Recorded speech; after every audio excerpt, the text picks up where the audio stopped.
तो नमस्कार, मैं पंडित ब्रजेश चंद्र पाठक। अक्टूबर माह में कर्क राशि वालों का कैसा बीतने वाला है, इसके ऊपर हम प्रकाश डालेंगे। चाहे वो करियर की बात तो हो, शिक्षा की, हेल्थ, परिवार, आर्थिक, उद्योग, धंधा आदि के बारे में हम प्रकाश डालने जा रहे हैं। मित्रों, आप जैसा कि जानते हैं, हर एक राशि वालों के लिए आने वाले महीनों के लिए हम मासिक राशि बनाकर डालते रहते हैं। आप लोग कोई कमेंट करते हैं, कोई फरमाइश करते हैं, तो उसके लिए भी मैं वीडियो बनाकर डालते रहता हूँ। कैंसर राशि, कर्क राशि, जल तत्व की राशि, चर राशि, ऐसे जातक के आंतरिक रूप से जो इनकी शक्ति होती है बहुत ही प्रगाढ़ होती है और विशिष्ट होती है। इनकी अंतरात्मा की शक्ति, ऐसे जातकों को कोई अगर साथ देने वाला हो जाए तो यह एक से एक ऊंचाइयों को प्राप्त कर लेते हैं। अपने लक्ष्य पर पहुंचने में इसको किसी प्रकार की कोई दिक्कत नहीं होती है। मित्रों, कर्क राशि वाले, अगर आपकी अपनी कुंडली है तो उसमें आप देखेंगे कि इसमें 3 नक्षत्र आते हैं। पुनर्वसु के प्रथम चरण और पुष्य के 4 चरण, अश्लेषा के 4 चरण, इस तरह से 9 चरण की एक राशियां होती हैं, आपको पता है। तो आपकी अगर कुंडली बनी है तो आप देखेंगे उसमें पुनर्वसु, पुष्य या अश्लेषा नक्षत्र लिखा होगा। अगर आपको नक्षत्र के बारे में मालूम नहीं है, इससे आप अनभिज्ञ हैं, आपकी जानकारी में नहीं है, तो आप अपनी नाम राशि से देख सकते हैं। नाम राशि के हिसाब से आप अपने अक्षर को समझने से, आप अपने अक्षर पर ध्यान देंगे तो आपको समझ में आएगा कि ये आपकी कर्क राशि है। इसके लिए कौन से अक्षर होने चाहिए आपकी? ही, हु, हे, हो, डा, डी, डू, डे और डो। इस अक्षर से अगर आपका नाम है तो आपकी कर्क राशि है। इसको आप अपने नाम राशि या जन्म कुंडली की राशि से देख सकते हैं। मित्रों, हमारे मनोकामना ज्योतिष चैनल में अगर आप पहली बार आए हैं तो इसको सब्सक्राइब कर लें, क्योंकि जन साधारण की तरह फलादेश मैं करना नहीं चाहता हूं। कुछ न कुछ भिन्नता मेरे चैनल में आपको अवश्य देखने को मिलेगा। सिर्फ राशिगत नहीं, आपको मैं जो बता रहा हूं उसको आप अपनी कुंडली का भी अवलोकन करके आपको बहुत कुछ समझ सकते हैं। अगर कर्क लग्न है आपका और कर्क राशि भी है तो आपके लिए शनि मार्केश बन जाता है। तो ऐसे जातकों के लिए वर्तमान में शारीरिक रूप से हेल्थ इशू चल रहा है। खास करके आपको पाचन क्रिया संबंधित, फेफड़ों से संबंधित, सर्दी खांसी आदि से जूझना पड़ता है। अगर कुंभ लग्न है और कर्क राशि है तो ऐसे जातकों के सर्दी खांसी, साइनस आदि विशेष तकलीफ होता है, श्वास लेने में दिक्कत, रात में नींद खुल जाना श्वास के अभाव में। इस तरह से वृषभ लग्न में आपके बुध मार्केश बनते हैं। तो आपकी कुंडली में आपका कौन सा लग्न है उसको देखिए, और जो मैं फलादेश कर रहा हूँ तो वह उसमें आपको सटीकता बैठ जाएगी। सिर्फ कर्क राशि बोल के मैं फलादेश कितना भी करूँ तो आप संतुष्ट नहीं हो सकते। इसलिए मैं कुछ लग्नों का भी उदाहरण देता हूँ। अगर ये लग्न और ये आप कर्क राशि है आपकी, तो आपको इस तरह से दिक्कतों का सामना करना पड़ सकता है। मित्रों, कर्क राशि के हैं 42-49 के बीच में अगर आप चल रहे हैं तो आपको गुप्त बीमारियों से परेशानी का अनुभूति हो रही होगी। इससे आपको बचने की कोशिश करना चाहिए। 27 से 32 वर्ष के बीच में आप चल रहे हैं तो आपके शादी हो के योग बन रहे हैं। अगर कुंडली में कोई विशेष दोष है तो उसके लिए आपको अपनी कुंडली की प्रेडिक्शन करानी होगी, जो कि 501 में हम करते हैं, आपकी सारी जानकारी अवगत कराते हैं, और 1501 में संपूर्ण जीवन की जानकारी देते हैं। आपको PDF बनाकर आपको भेज दिया जाता है। मित्रों, हम आगे बढ़ते हैं। अक्टूबर माह, सितंबर माह में भी हेल्थ पर आपको ध्यान देते हुए आर्थिक, उद्योग, धंधा आदि के लिए कैसा रहने वाला है, क्या करने वाला है, आपको किस राशि वालों से आपको सतर्क रहना है, किस राशि वालों से आपको दिक्कतों का सामना करना पड़ता है, आदि आदि की चर्चा मैं श्री गणेश करने जा रहा हूँ। यह राशि आप जैसा कि जानते हैं जल तत्व की राशि है, बहुत ही भावुक राशि है।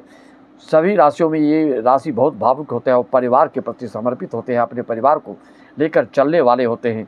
यह आपके अक्टूबर महीने में सिर्फ हेल्थ के दृष्टिकोण से देखा जाए तो आपको विशेष ध्यान देना होगा। खास करके जो ज़्यादा एजेड व्यक्ति हैं उनको परेशानियों का अनुभव करना पड़ सकता है। आप चेकअप कराते रहें। इस राशि वालों को जिससे ज़्यादा ठेस पहुंच जाती है उस राशि वालों से ये फिर बात करना नहीं चाहते, उनसे ज़िंदगी भर इनसे दूरी बनाकर ये रहते हैं।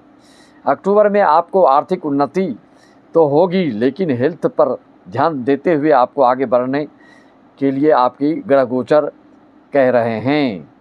मित्रों, आपको खास करके जो एजेड व्यक्ति हों उसके लिए बिल्कुल सावधान रहना चाहिए। कर्क लग्न वालों के लिए तो परेशानी आर्थिक रूप से नहीं लेकिन शारीरिक रूप से कहा जा सकता है। तो आप मेडिटेशन का भी सहारा लें और आयुर्वेदिक उपचार कराएं जिससे कि जल्दी से जल्दी आपको ठीक हो। लापरवाही करेंगे तो आपको कठिन परिस्थितियों से शारीरिक रूप से गुजरना पड़ सकता है। अक्टूबर में आप जानते हैं जैसे कि आपके भाग्य भाव में राहु बैठा है, अष्टम भाव में शनि बैठा है और तृतीय भाव में केतु आपके बैठे हुए हैं। तो यह ग्रह गोचर के हिसाब से आपके क्लाइंट से निगेटिव फीड के आसार नहीं दिख रहे हैं। सॉफ्ट आईटी सेक्टर से जुड़े व्यक्तियों के लिए आपको स्थानांतरण के योग भी बन रहे हैं। स्थानांतरण करना चाहते हैं तो आसानी से स्थानांतरण आपके हो जाएंगे। स्थानांतरण अगर नहीं चाहते हैं, ट्रांसफ़र नहीं चाहते हैं तो उसके लिए क्या उपाय, क्या मार्गदर्शन मिल सकता है, उसे आप हमसे संपर्क साध सकते हैं। उद्योग धंधा वालों के लिए कॉन्फिडेंस के साथ बड़ा डील को आपको मिलने वाला है जिसको कि आप कर सकते हैं। स्टॉक मार्केट से जुड़े व्यक्तियों के लिए शेयर सट्टा आदि में विश्वसनीय कंपनियों में अगर आप इसमें निवेश करते हैं तो आपको लॉन्ग टर्म में अगर आप हाथ आजमाते हैं तो आपके लिए लाभप्रद सिद्ध होगा। और इस महीने में काफ़ी त्यौहार हैं। आप जैसा जानते हैं कि हरतालिका तीज, गणेश उत्सव मनाया जाएगा 10-11 दिन तक। महालक्ष्मी व्रत है, राधा अष्टमी है, ऋषि पंचमी है और पितृपक्ष आदि इसी सितंबर महीने में आने वाले हैं। जिसके लिए किस त्यौहार में क्या क्या उपाय, क्या क्या मार्गदर्शन आपको मिल सकता है उसके लिए भी आप संपर्क साध सकते हैं। आपको लाभ के दृष्टिकोण से बहुत अच्छे परिलक्षित हो रहे हैं। ग्रह गोचर के अनुसार आपको वर्तमान में अपनी कुंडली का प्रेडिक्शन कराना चाहिए जिससे कि शारीरिक, आर्थिक, सामाजिक रूप से किस चीज़ में आपको कैसे क्या करने से ज़्यादा तरक्की, उन्नति, उत्थान और शीर्ष को प्राप्त आप कर सकते हैं। मित्रों, आपको अभी वर्तमान में सात्विकता, आस्तिकता, धार्मिकता को बढ़ानी होगी जिससे कि आपको आत्मसंतुष्टि मिलेगी। क्योंकि कर्क राशि वालों को आप जानते हैं कि बहुत ही जल्दी उदासीन हो जाते हैं और अवसाद से आपको जीवन में कई बार विशेष रूप से गुजरना होता है, चाहे वो पारिवारिक, व्यक्तिगत, दाम्पत्य जीवन हो या दोस्त मुहिम से धोखा आदि की बात हो। मिथुन और कुंभ लग्न वालों से आपको, राशि वालों से आपको दूर ही रहना चाहिए, अन्यथा आपको जीवन में कष्टों का अनुभव होता है। मित्रों, उदर विकार, जलोदर, मानसिक कमजोरियों से आपको अगर झेल रहे हैं तो उसके लिए क्या उपाय, क्या शांति होनी चाहिए, उसके लिए आप हमसे मार्गदर्शन ले सकते हैं।